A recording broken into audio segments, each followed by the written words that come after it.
ધોરણ 6 વિષય English grammar Gujarati માધ્યમ. વિદ્યાર્થી મિત્રો, આપણે અગાઉના યુનિટમાં 1 થી 8માં ગ્રામરના નિયમો સાથે અને એક્સરસાઇઝ સાથે આપણે એક્ટિવિટી પૂર્ણ કરી. હવે આપણે જોઈએ કે ગ્રામરમાં યુનિટ 7 કે જે હોમોફોન્સ છે. હોમોફોન્સ એટલે શું એ આપણે પહેલાં જોઈએ. હોમોફોન્સ એટલે કે સમાન ઉચ્ચારવાળા શબ્દો પણ સરખા શું હોય, ઉચ્ચાર સરખા હોય, સ્પેલિંગ અને અર્થ જુદા હોય, એને હોમોફોન્સ કહેવાય છે. મેં અહીંયા બોર્ડ પર નોંધ લખી છે. તમારા પેજ નંબર 30 અને 31 પર આપેલું છે. દરેક વિદ્યાર્થી મિત્રો ગ્રામર બુક ખુલ્લી રાખશે અને એ ગ્રામર બુકમાં જે નિયમો અને જે એક્સરસાઇઝ આપી છે તે આપણે અહીંયા સમજવાની છે. તો જુઓ વિદ્યાર્થી મિત્રો, હોમોફોન્સ કોને કહેવાય? ધ્યાનથી સાંભળવાનું કે અંગ્રેજીમાં સમાન ઉચ્ચારવાળા, સમાન એટલે સરખા, સમાન ઉચ્ચારવાળા પણ જુદા સ્પેલિંગ અને જુદા અર્થવાળા બે શબ્દોને, આ બે શબ્દોને હોમોફોન્સ કહે છે. ફરી એક વખત હોમોફોન્સની વ્યાખ્યા કે સમાન ઉચ્ચારવાળા પણ જુદા સ્પેલિંગ અને જુદા અર્થવાળા બે શબ્દોને હોમોફોન્સ કહે છે. આ બધી જ એક્ઝામ્પલ છે. જોઈએ કે જુઓ, અહીંયા એટ એટલે એટ, ઉચ્ચાર સરખા છે.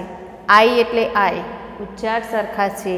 No, by, our, see, to, here, not, we, right and son. આવા સ્પેલિંગોના ઉચ્ચાર સરખા છે પણ એનો અર્થ અને સ્પેલિંગ અલગ અલગ છે. તો જોઈએ કે અહીંયા એટ એટલે ખાધું, ATE એટ એટલે ખાધું, બરાબર. અને એના જેવો જ ઉચ્ચારવાળો સ્પેલિંગ છે એટ, EIGHT, એટ એટલે 8. ઓકે, ઉચ્ચાર સરખા છે. જો આ બંનેના ઉચ્ચાર સરખા છે. શું જુદું છે? તો આ એનો અર્થ જુદો છે. અહીંયા ખાધું અને અહીંયા 8, અને આ એના સ્પેલિંગ અલગ છે. અલગ શું છે? સ્પેલિંગ અને અર્થ, બાકી ઉચ્ચાર સરખા છે. એટલે વ્યાખ્યા પ્રમાણે કે સમાન ઉચ્ચારવાળા એટલે કે સમાન ઉચ્ચારવાળા પણ જુદા જુદા સ્પેલિંગ 8 અને 8 એન્ડ જુદા અર્થવાળા ખાધું અને 8, બરાબર. તો જુદા સ્પેલિંગ અને જુદા અર્થના બે શબ્દોને, આ બે શબ્દો થયા હોમોફોન્સ કહે છે, બરાબર. હવે નેક્સ્ટ શું છે? આઈ એટલે હું પોતે, અને આઈ એટલે આંખ, EYE, એના ઉચ્ચાર બંને સરખા છે. શું અલગ છે? સ્પેલિંગ અને અર્થ.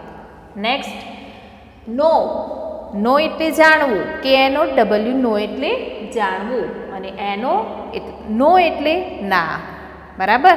સ્પેલિંગ અલગ છે, અર્થ અલગ છે અને ઉચ્ચાર સરખો છે. નેક્સ્ટ બાય એટલે દ્વારા, અને BYE બાય એટલે શું? આવજો. તો અહીંયા શું સરખું છે? ઉચ્ચાર સરખું છે, સ્પેલિંગ અને અર્થ અલગ છે. ઓકે. નેક્સ્ટ અવર એટલે આપણું, OUR, અવર એટલે આપણું, એન્ડ આવર એટલે કલાક. તો ઉચ્ચાર સરખા છે, સ્પેલિંગ અને અર્થ અલગ છે. નેક્સ્ટ સી એટલે જોવું, અને આ સી એટલે દરિયો. તો સીનો સ્પેલિંગ SEEC એટલે જોવું, અને SEAC એટલે દરિયો. ઓકે. નેક્સ્ટ શું કહે છે? ટુ એટલે બે, એન્ડ ટુ એટલે પણ. આ ટુ એટલે બે, એનો સ્પેલિંગ છે TWO, ઉચ્ચાર સરખા છે, અને TWO એટલે પણ. ઓકે. નેક્સ્ટ હિયર એટલે અહીં, HERE, હિયર એટલે અહીં, અને HEAR, હિયર એટલે સાંભળવું. તો આ સ્પેલિંગ અલગ છે, અર્થ અલગ છે અને ઉચ્ચાર સરખા છે. ઓકે. નોટ. KNOT નોટ એટલે ગાંઠ અને NOT નોટ એટલે નહીં. NOT નોટ એટલે નહીં, ના. તો અહીંયા ઉચ્ચાર સરખા છે, સ્પેલિંગ અલગ છે, અર્થ અલગ છે. ઓકે. નેક્સ્ટ શું કે છે? વીક. WEEK વીક એટલે અઠવાડિયું અને આ વીક એટલે નબળો. બરાબર. શું સરખું છે? ઉચ્ચાર સરખા છે. શું જુદું છે? વીક સ્પેલિંગ જુદા છે અને અર્થ જુદા છે, અઠવાડિયું અને નબળું. ઓકે. એન્ડ નેક્સ્ટ શું કે છે? રાઈટ. રાઈટ એટલે જમણું અને સાચું. સ્પેલિંગ છે આ રાઈટ, GHT રાઈટ. અને આ રાઈટ એટલે લખવું, એનો સ્પેલિંગ છે WRITE. એમાં પણ શું છે? ઉચ્ચાર સરખા છે, સ્પેલિંગ અલગ અલગ છે અને અર્થ પણ અલગ છે. નેક્સ્ટ સન. સન એટલે દીકરો અને પુત્ર. SON સન એટલે દીકરો અને પુત્ર અને SUN સન એટલે સૂર્ય. ઓકે. તો આના બંનેના અર્થ સરખા છે નહીં, આ બંનેમાં અર્થ અલગ છે, દીકરો અને પુત્ર અને સૂર્ય. ઉચ્ચાર સરખા છે અને સ્પેલિંગ અલગ અલગ છે. તો અહીંયા 12 આપણા ગ્રામર બુકમાં 12 એવા સ્પેલિંગ છે કે જે ઉચ્ચાર સરખા છે, સ્પેલિંગ અને અર્થ અલગ અલગ છે. બરાબર. તો તમારે આ સ્પેલિંગ અને અર્થ બંને તૈયાર કરવાના છે, જેનાથી આપણે ખાલી જગ્યામાં કયો જવાબ આવે એ આપણે સમજી શકીએ. બરાબર. તો આ તમને ટાઈમ અત્યારે તો છે જ તમારી પાસે ટાઈમ, એટલે રોજ આ બંને સાથે સ્પેલિંગ લખવાના નોટમાં. જ્યારે તૈયાર કરવા બેસો ત્યારે 8 એટલે ખાધું અને 8 એટલે 8 એવી રીતે સામસામે લખશો અને તૈયાર કરશો તો તમને આ સ્પેલિંગ, ઉચ્ચાર, અર્થ અને એના સ્પેલિંગો આવડી જશે. બરાબર. આ જ સ્પેલિંગોના આધારે આપણે ફિલ ઇન ધ બ્લેન્ક્સ જોઈએ. શું કહે છે? જો ફિલ ઇન ધ બ્લેન્ક્સમાં ફર્સ્ટ છે આઈ ગોટ ખાલી જગ્યા પેન્સિલ. કૌંસમાં આપ્યો છે 8 અને 8. આ 8 એટલે 8 અને આ 8 એટલે ખાધું. બરાબર. હવે આ વાક્યનું ગુજરાતી કરીએ કે મેં પેન્સિલો મેળવી. કેટલી મેળવી? 8 કે 8? જો 88 લખીએ તો પેન્સિલો ખાધી થઈ અને 8 લખીએ તો 8 થઈ. તો મેં 8 પેન્સિલો મેળવી. તો જવાબમાં શું આવશે? 8. EIGHT. બરાબર. તો આપણે અહીંયા ખાલી જગ્યામાં લખીશું EIGHT 8. ઓકે. તો આ હોમોફોન્સની ખાલી જગ્યા છે, ગુજરાતી કરશો તો જ તમને આ ખાલી જગ્યામાં સમજણ પડશે. તો આઈ ગોટ 8 પેન્સિલ. મેં 8 પેન્સિલો મેળવી. ઓકે. નેક્સ્ટ કે છે રવિ ઇઝ ઇલ. ઇલ એટલે બીમાર. રવિ બીમાર છે. હી ઇઝ ખાલી જગ્યા. હવે કૌંસમાં 2 શબ્દ આપ્યા છે વીક એન્ડ વીક. બરાબર. અને વીકમાં WEAK વીક એટલે નબળો. એના અર્થ તમને ખબર હોવા જોઈએ. આ વીક એટલે નબળો અને આ વીક એટલે અઠવાડિયું. તો કયો સૂટ થશે આમાં સ્પેલિંગ?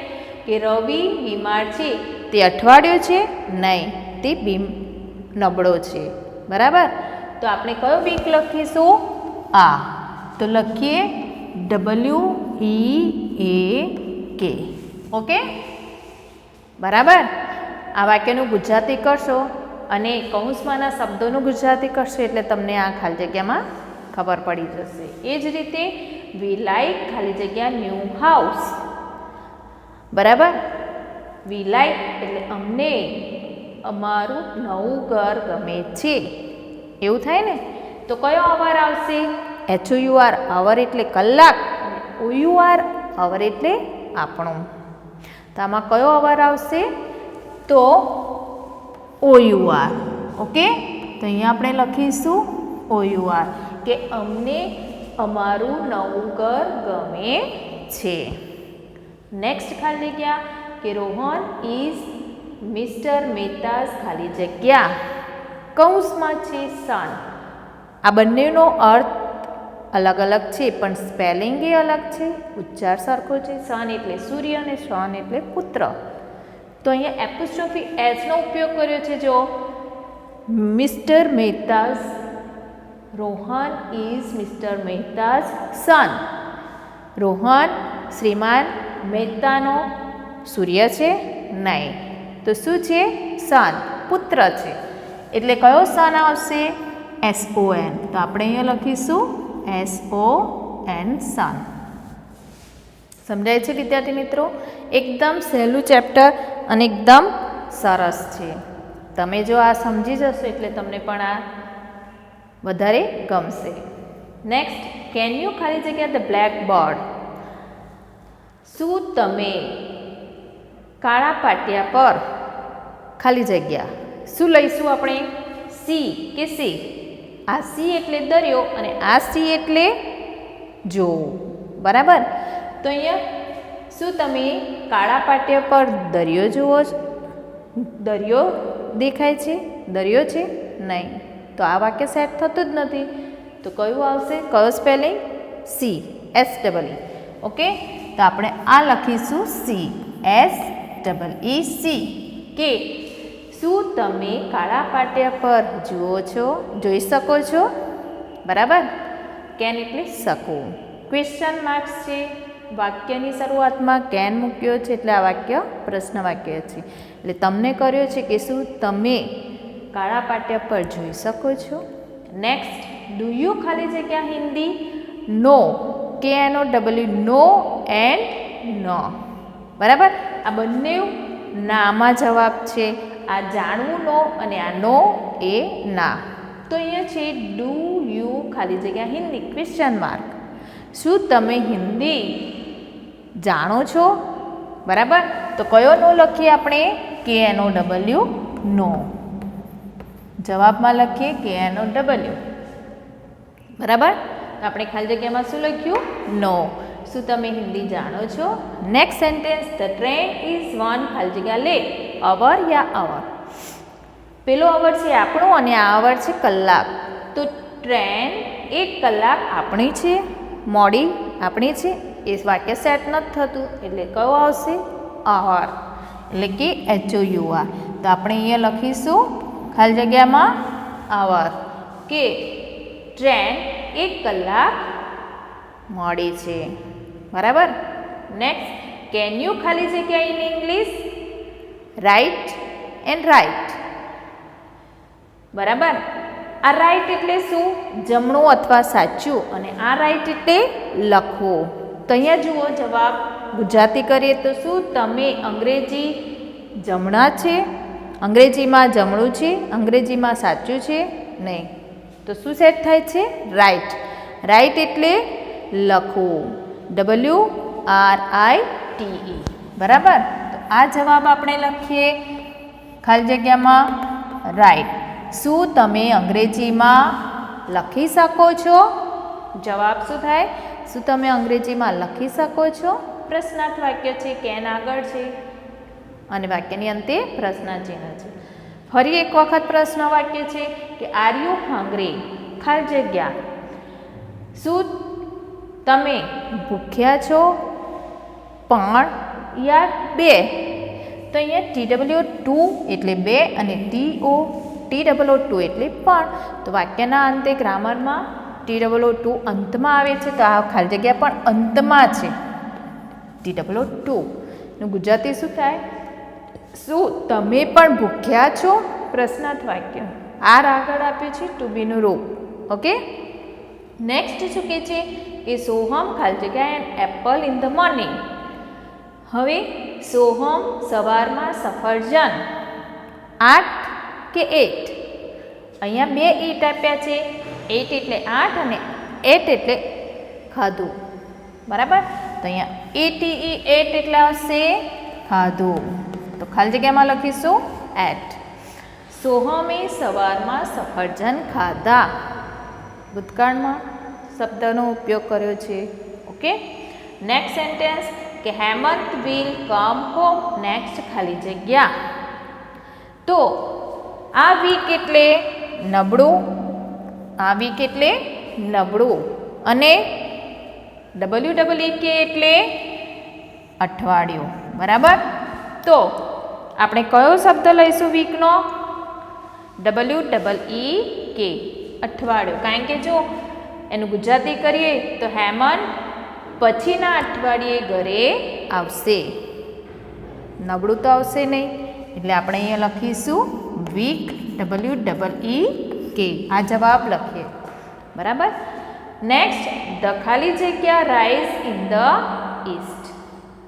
સન એટલે સૂર્ય અને SON સન એટલે પુત્ર. તો અહીંયા જુઓ, સૂર્ય પૂર્વમાં ઉગે છે તો પુત્ર તો આવશે નહીં.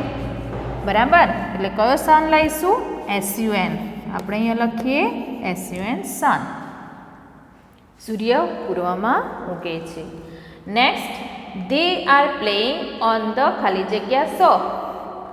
કૌંસમાં બે સી છે, એક સી એ દરિયો અને એક સી એટલે જોવું. તો અહીંયા ગુજરાતી કરીએ આપણે કે તેઓ દરિયા જોઈ પર રમી રહ્યા છે. એ સેટ થતો નથી, એ સી જ સેટ થતો નથી. કયો સી થાય? SEA. સી એટલે દરિયો. તો અહીંયા સી સોર એટલે કે આ સી જવાબમાં આવશે કે તેઓ દરિયા કિનારા પર રમી રહ્યા છે. તેઓ દરિયા કિનારા પર રમી રહ્યા છે. ઓકે. નેક્સ્ટ છે ખાલી જગ્યા I can not climb a tree. કૌંસમાં આપ્યો છે નો એન્ડ નો. નો એટલે જાણવું અને નો એટલે ના. તો અહીંયા આ વાક્ય નકારમાં છે. જો તમને એ ના ખબર પડી તો વાક્યમાં શરૂઆતમાં ખાલી જગ્યા હોય અને કૌંસમાં નકાર, અરે વાક્યમાં નકાર શબ્દ હોય નોટ, તો જવાબ પણ નકારમાં જ આવે. બરાબર. એટલે શું જવાબમાં આવશે? નો. એટલે આપણે અહીંયા નો લખીએ. બરાબર. એન કેપિટલ વાક્યની શરૂઆતમાં તો no I can not climb a tree. ના, હું વૃક્ષ પર ચડી શકતો નથી. Okay. Next sentence, give me ખાલી જગ્યા પેન્સ પ્લીઝ. ટુ યા ટુ. TWO ટુ એટલે પણ અને TWO ટુ એટલે બે. ઓકે. આ ટુ એટલે પણ અને આ TWO ટુ એટલે બે. અહીં શું કહે છે? ગીવ મી એટલે મને આપો, પેન્સ એટલે બે પેનો, પ્લીઝ મહેરબાની કરીને. તો અહીંયા શું આવશે? Two TWO two. જવાબમાં ટુ TWO ટુ. તો મને બે પેન આપો મહેરબાની કરીને. પેલો ટુ એ વાક્યની લાસ્ટમાં આવે છે અને તેનો ઉચ્ચાર થાય છે પણ. ઓકે. એન્ડ લાસ્ટ છે કે walk straight and then take અ ખાલી જગ્યા ટર્ન. બરાબર. આ રાઈટ એટલે જમણું અથવા સાચું અને આ રાઈટ એટલે લખવું. તો જવાબમાં શું આવશે? કે વોક સ્ટ્રેટ એન્ડ ધેન એટલે સીધા ચાલો અને પછી જમણી તરફ વળો. બરાબર. એટલે કયો રાઈટ આવે? ફર્સ્ટ. તો RIGHT. એટલે તમારે શું કામ કરવાનું છે કે વાક્ય વાંચવાનું, સમજવાનું અને કૌંસમાંના શબ્દનું ગુજરાતી કરી અને તમે આ વાક્ય સમજીને જવાબ લખી શકો છો. તો આપણે 1 થી 16 ખાલી જગ્યા જોઈ પણ ગુજરાતી સાથે. બરાબર. કઈ ખાલી જગ્યામાં શું આવ્યું એ આપણે ધ્યાનથી સમજી ગયા. ફરી એકવાર જોઈ લો કે આઈ ગોટ 8 પેન્સિલ. મેં 8 પેન્સિલો મેળવી. ખાલી જગ્યામાં આપણે શું લખ્યું? 8. પેલો 8 હતો એ ખાધું. Ravi is ill. He is weak. રવિ બીમાર છે, તે નબળો છે. બરાબર. પેલો વીક છે એ અઠવાડિયું છે એટલે સેટ થતું નથી. વી લાઈક અવર ન્યૂ હાઉસ. અમને અમારું નવું ઘર ગમે છે. પેલો અવર હતો એ કલાક હતો. Okay. Rohan is mister Mehta son. Rohan શ્રીમાન મહેતાના પુત્ર છે. તો કયો સન લખ્યો આપણે? SON. Next, can you see the blackboard. શું તમે કાળા પાટિયા પર જોઈ શકો છો? બરાબર. પ્રશ્ન કર્યો છે એટલે કયો સી લખ્યો આપણે? SEE. Okay. Do you know Hindi. શું તમે હિન્દી જાણો છો? તો કયો નો લખ્યો આપણે? KNOW. ઓકે. પેલો નો એટલે ના. Okay. Okay. Next, the train is 1 hour late. Train 1 કલાક મોડી છે. તો આપણે કયો અવર લખ્યો? HOUR. અવર એટલે કલાક. Okay. Can you write in English? Write એટલે લખવું. તો શું તમે અંગ્રેજી લખી શકો છો? તો WRITE એ રાઇટ એટલે આપણે લખ્યું. ઓકે. પેલો રાઇટ એટલે જમણું અથવા સાચું. Are you hungry? Are you hungry too? શું તમે પણ ભૂખ્યા છો? તો TW2 એટલે પણ અને TW2 એટલે બે. Okay. Next, Soham ate an apple in the morning. સોહને સવારમાં સફરજન ખાધા. એટલે કયો સ્પેલિંગ લખ્યો આપણે? Ate, ATE. Next, Hemant will come home next week. Hemant પછીના અઠવાડિયે ઘરે આવશે. તો કયો વીક લખ્યો આપણે? અઠવાડિયાવાળો, WEEK. આગળ, ધ ખાલી જગ્યા rises in the East.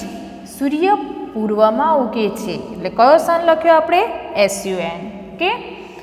Next, they are playing on the seashore. તેઓ દરિયા કિનારા પર રમી રહ્યા છે. કયો સી લખ્યો આપણે? SEA, દરિયો. Okay. Next, no I can not climb a tree. ના, હું વૃક્ષ પર ચડી શકતો નથી. નકાર વાક્ય છે એટલે વાક્યની શરૂઆતમાં નો મૂક્યો છે અને જવાબમાં પણ નો આવે. ઓકે. નેક્સ્ટ છે, ગીવ મી 2 pens પ્લીઝ. મહેરબાની કરીને મને 2 પેન આપો. એટલે કયો 2 લખ્યો? TWO. એન્ડ લાસ્ટ છે કે walk straight and then take a right turn. સીધા ચાલો અને પછી જમણી તરફ લો. અને જમણો તરફ વળો અથવા લો. તો કયો રાઇટ લખ્યો આપણે? RIGHT. તો વિદ્યાર્થી મિત્રો, આપણે આ હોમોફોન્સની ખાલી જગ્યા ગુજરાતી સાથે જોઈ ગયા. ઓકે. તો તમને હવે આ જે ખાલી જગ્યામાં સમજણ પડી ગઈ હશે. બાકીની અમુક એવી ખાલી જગ્યા છે એ તમે તમારી સાથે આવે શોધીને પણ લખી શકો છો. બરાબર. તો તમારે આવી ખાલી જગ્યા શોધવાની, એક્સરસાઇઝમાં પ્રેક્ટિસ કરવાની અને એક્સરસાઇઝ લખતા રહેવાની. પહેલાં આ સ્પેલિંગ તૈયાર કરવાના, પછી આ એક્સરસાઇઝ તરીકે સમજવાની ખાલી જગ્યાઓ અને પછી શોધીને લખવી. તો અહીંયા આપણો આ ગ્રામરમાં લાસ્ટ ચેપ્ટર હતો હોમોફોન્સ, એ પૂર્ણ કર્યો. તો હોમોફોન્સ એટલે કે સમાન ઉચ્ચારવાળા અને જુદા સ્પેલિંગ અને જુદા અર્થવાળા સ્પેલિંગોને હોમોફોન્સ કહેવાય. એટલે વિદ્યાર્થી મિત્રો, આ પાઠ આપણે અહીંયા પૂર્ણ કરીએ છીએ. તમારે 1 થી 7ના દરેક જે ચેપ્ટર છે એ દરેક ચેપ્ટરની ફરી એક વખત પ્રેક્ટિસ કરતા રહેવાનું, વિડીયો જોતા. બરાબર. તો આપણે આ ગ્રામર બુક પૂર્ણ કરીએ છીએ. ઓકે. Thank you.